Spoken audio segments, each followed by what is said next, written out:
तेबे आजिकार पाणीपाग अपडेट खबर आसी जाइछि। तेबे अक्टोबर 20 तारिख संध्या सुधा राज्यर 17टी जिलागुड़ी को वर्षा बिजुली येलो वार्निंग जारी कला पाणीपाग विभाग। आउ राज्यर 13टी जिले में पाग सुखिला रहिबा नै पूर्वानुमान करछि भुवनेश्वर स्थित आंचलिक पाणीपाग विज्ञान केन्द्र। तेबे आसंतु नजर पकैबा आंचलिक पाणीपाग विज्ञान केन्द्र पक्षरु कोन रहिछि सूचना। आउ अक्टोबर 20 तारिख सोमवार संध्या सुधा राज्यर केउ 17टी जिलागुड़ी वर्षा बिजुली घड़घड़ी सहित झटका पवन बहिब जार बेग घंटा प्रति 30 ରୁ 40 किलोमीटर पर्यंत रहिबाकु थिबारु येलो वार्निंग जारी कला पाणीपाग विभाग।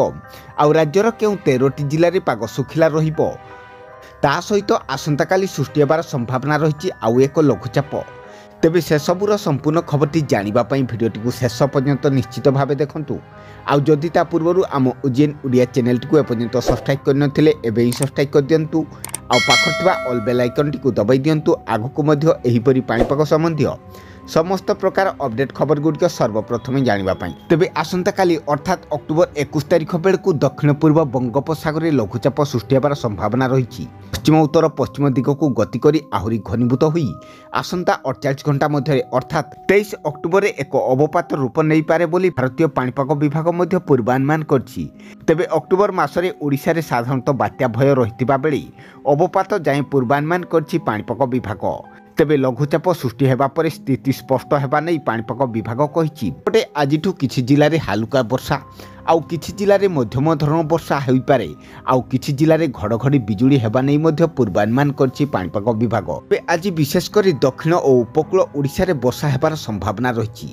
तेबे आसंतु जानि नेबा अक्टोबर 20 तारिख संध्या सुधा राज्यर केउ 17टी जिल्ला रे घड़घड़ी बिजुली सहित वर्षा हेबो आउ राज्यर केउ 13टी जिले में पाग सुखिला रहिबा सहित गोटे किबा दुईटी स्थान में हालुका वर्षा हेबा नै मध्य पूर्वानुमान करछि पाणीपाग विभाग।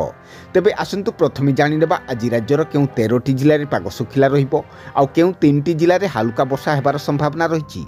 से सबु जिलागुड़िक हेउछि नुआपड़ा, बलांगीर, सोनपुर, बौद्ध, बरगड़, झारसुगुड़ा, सम्बलपुर, देवगढ़, सुंदरगढ़ रहितिबा बेले अनुगुल, ढेंकानाल, केन्दुझर एही 3टी जिले में हालुका वर्षा किंबा पाग मेघुआ रहिबा नै पूर्वानुमान करछि आंचलिक पाणीपाग विभाग। एहा परे आज राज्यर 17टी जिले में वर्षा बिजुली घड़घड़ी पई येलो वार्निंग जारी करा दैथिबा जिलागुड़िक हेला मालकानगिरी, कोरापुट, नवरंगपुर, रायगड़ा, कलाहांडी, कंधमाल, गंजाम, गजपति, नयागढ़, खोर्धा, पुरी, कटक, जगतसिंहपुर, केन्द्रापड़ा, जाजपुर, भद्रक एवं बालेश्वर रहितिबा नै पाणीपाग विभाग पूर्वानुमान करछि।